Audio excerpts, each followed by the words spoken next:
En esta cuarta entrega de extremidad inferior hablaremos de la tibia. Ubiquémosla primero en el contexto del esqueleto humano, recordando que para su estudio el esqueleto se divide en esqueleto axial y esqueleto apendicular. Este a su vez está formado por las dos extremidades superiores y las dos extremidades inferiores. Estas a su vez constituidas por la cintura pélvica y el miembro inferior. Es aquí en el miembro inferior donde encontramos a la tibia dando soporte óseo al segmento corporal llamado pierna. Dentro de la clasificación morfológica de los huesos, la tibia corresponde a la categoría de hueso largo, por ser justamente esta dimensión la que predomina francamente sobre las otras dos, el ancho y el espesor. Como todo hueso largo, la tibia presenta dos extremos bulbosos llamados epífisis, un cuerpo tubular de sección triangular que es la diáfisis y dos zonas de transición que son las metáfisis que relacionan, que vinculan a la diáfisis con ambas epífisis. Comenzaremos describiendo la epífisis superior, que junto con el fémur y la rótula van a formar la articulación de la rodilla. Una vista desde arriba, una visión cefálica de la epífisis superior de la tibia, nos va a mostrar una zona denominada meseta tibial. Aquí la ubicamos en el espacio. Vemos entonces la parte anterior, la parte posterior, la parte medial y la parte lateral de esta meseta tibial. Acá también podemos reconocer la cabeza del peroné hacia el lateral. Se observa claramente en desde esta visión dos superficies articulares levemente cóncavas de textura lisa, que son las cavidades glenoideas. Tenemos entonces cavidad glenoidea medial y cavidad glenoidea lateral. Estas superficies articulares son las que van a recibir a los cóndilos del fémur en la articulación femorotibial. Entre ambas cavidades glenoideas podemos reconocer dos pequeñas salientes, que son el tubérculo medial, señalado aquí en color rojo, y el tubérculo lateral, marcado en color azul. Ambos tubérculos, en su conjunto, forman una referencia ósea muy importante que es la espina de la tibia. Y es importante porque va a separar dos superficies rugosas, que son zonas de inserción ligamentaria, que son la zona preespinal y hacia atrás la zona retroespinal, señalada aquí en color azul. El conocimiento de todas estas estructuras es importante porque va a permitir luego interpretar con claridad los conceptos de los ligamentos cruzados y de los meniscos cuando se estudie la articulación de la rodilla. O sea que hay que tener bien claro y bien presente todas estas estructuras para poder entender la conformación de la rodilla. Una vista anterior de la epífisis superior nos muestra una saliente bien marcada de localización subcutánea, posible de palpar debajo de la piel, que es la tuberosidad tibial anterior. Su superficie es rugosa porque en ella se inserta el tendón rotuliano. Recordemos que este tendón rotuliano es la estructura mediante la cual el músculo cuádriceps se inserta en la tibia. El cuádriceps es músculo formado por cuatro vastos: el vasto interno, el vasto externo, el crural y el recto anterior. Van a confluir en un tendón común, en una estructura de tejido conjuntivo fibroso que va a envolver a la rótula para insertarse finalmente en esta tuberosidad tibial anterior. Hacia medial vamos a ver una saliente también bien marcada, que es la tuberosidad tibial medial, y lateralmente la tuberosidad tibial lateral. Tenemos entonces la tuberosidad tibial anterior, la tuberosidad tibial medial y la tuberosidad tibial lateral. Aquí una salvedad. Es muy común en las traducciones de libros de anatomía muy reconocidos que se denominen a estas estructuras, a la tuberosidad tibial medial y a la lateral, como cóndilo medial y lateral de la tibia. Desde esta cátedra no aceptamos esa denominación y atribuimos a un error de la traducción, debido a que tenemos para nosotros el concepto de cóndilo en relación a superficies articulares convexas de forma elipsoidal que generalmente se corresponden con cavidades glenoideas. Condición que en estas estructuras, en la tuberosidad medial y en la tuberosidad lateral de la tibia, no se dan. Observamos aquí hacia el lateral de la epífisis superior una zona rugosa bien circunscripta que se llama tubérculo de Guerdy. En este tubérculo de Guerdy se inserta una banda de tejido conjuntivo fibroso denominada fascia lata. Dos palabras acerca de la fascia lata. La fascia lata se inserta va desde la cresta ilíaca al tubérculo de Guerdy que estamos señalando aquí. Y es activada por dos músculos que son justamente el tensor de la fascia lata y el glúteo mayor. Glúteo mayor, tensor de la fascia lata y fascia lata constituyen un conjunto funcional que es muy importante para la estabilidad de la extremidad inferior en la bipedestación.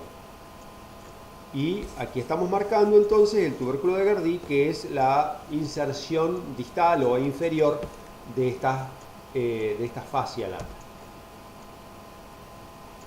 Medialmente encontramos otra zona rugosa que también es zona de inserción, llamada pata de ganso, en la cual confluyen las inserciones de los músculos sartorio, que se ubica en la parte anterior del muslo, del músculo semitendinoso, que está ubicado en la parte posterior del músculo formando parte del grupo de los isquiotibiales, y el músculo grácil, que es el nombre que recibe el recto interno de los aductores.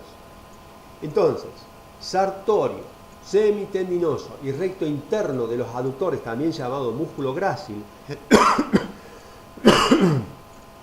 se van a insertar en la pata de ganso mediante el tendón, su respectivo tendón de inserción.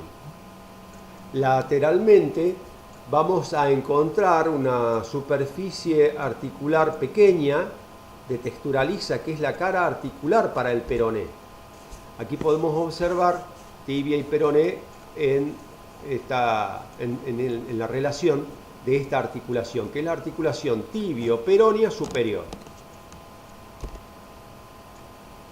La vista posterior de la epífisis y de la metáfisis superior nos va a mostrar una elevación aguda, oblicua, llamada cresta para el sóleo, que es la zona donde se va a insertar el músculo del mismo nombre. Aquí tenemos una imagen. Sóleo, recordemos que es uno de los tres músculos que forman el tríceps sural. Los otros dos son los dos gastrocnemios o gemelos. En esta imagen tenemos entonces los gastrocnemios aquí seccionados para permitir la observación del sóleo, que es más profundo. Los dos gastrocnemios recubren al sóleo. Y aquí observamos al sóleo con su inserción en la cresta articular para este músculo. Pasando a la diáfisis de la tibia, podemos observar una elevación longitudinal que ocupa la totalidad que recorre la totalidad de la diáfisis. Es el borde interóseo de la tibia donde se inserta la membrana interósea. La palabra interósea ya nos está diciendo que está entre dos huesos y el otro, como se observa aquí, es el peroné. Cuando estudiemos el peroné vamos a observar también un borde interóseo del peroné que le presta la otra inserción a esta membrana interósea, ubicada, como decíamos, a lo largo de toda la diáfisis tibial en su visión lateral. Una sección, un corte transversal de la diáfisis tibial nos permite observar lo que decíamos al principio de este video, referido a la sección triangular que presenta la tibia. El borde anterior es un borde agudo, subcutáneo, posible de palpar inmediatamente por debajo de la piel, y hacia medial podemos reconocer una cara totalmente plana de la tibia. Y hacia el lateral podemos observar ese ángulo posterolateral que es el borde interóseo que hacíamos mención recientemente. Pasando a la epífisis inferior de la tibia, vamos a decir que es comparable con una pirámide cuadrangular, algo parecido a lo que ocurre con la epífisis inferior del radio. Esta pirámide cuadrangular, correspondiente a la epífisis inferior de la tibia, nos va a permitir describir una cara anterior, una cara posterior, una cara lateral, una medial y una base. Comenzamos entonces por la cara anterior de la epífisis tibial inferior, diciendo que es convexa y lisa sin mayores reparos anatómicos. En tanto que la cara posterior va a presentar crestas longitudinales que separan a surcos por los que transcurren los tendones de los músculos flexores plantares y de los dedos del pie. Por su parte, la cara lateral, recordando que hacia el lateral de la tibia encontramos al peroné, va a presentar esta cara lateral de la epífisis inferior una superficie articular para la articulación tibio-peronea inferior. Y la cara medial va a presentar el maléolo tibial, también de localización subcutánea, es lo que en el habla común se le llama el tobillo de adentro, la parte de adentro del tobillo, pero en términos anatómicos lo denominamos maléolo tibial. Por su parte, la base de la epífisis tibial inferior es la zona articular de la tibia, que lo va a relacionar con el músculo, con el hueso astrágalo. Observamos en esta base, y más precisamente con la tróclea astragalina. Entonces, pensemos lo siguiente: si una tróclea, que es la superficie articular del astrágalo, es una superficie articular con forma de canal que tiene una zona más profunda con dos vertientes, es natural, es lógico que la superficie que se le opone, o sea, esta, la de la tibia, presente una saliente, que es la cresta, destinada a relacionarse con la parte más profunda de la tróclea astragalina. Esta cresta de la base de la epífisis tibial inferior va a separar una vertiente medial y una vertiente lateral. Estas estructuras, como se puede observar aquí, tenemos cresta, vertiente medial, vertiente lateral, son las que van a relacionarse con la tróclea del astrágalo que mencionábamos recién, la tróclea con una zona más profunda, vertiente medial y vertiente lateral, perfectamente correspondiente con estas otras estructuras de la base de la tibia.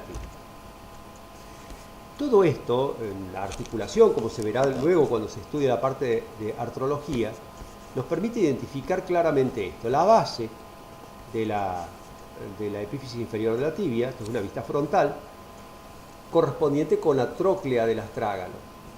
podemos observar aquí el maléolo tibial lateral, lo que decíamos recién, entre comillas, el tobillo de adentro, y el hueso peroné hacia el lateral, formando como veremos luego en la parte de artrología, esta pinza maleolar con la cual el maléolo interno y el maléolo externo formado por el peroné van a atrapar al hueso astrágalo.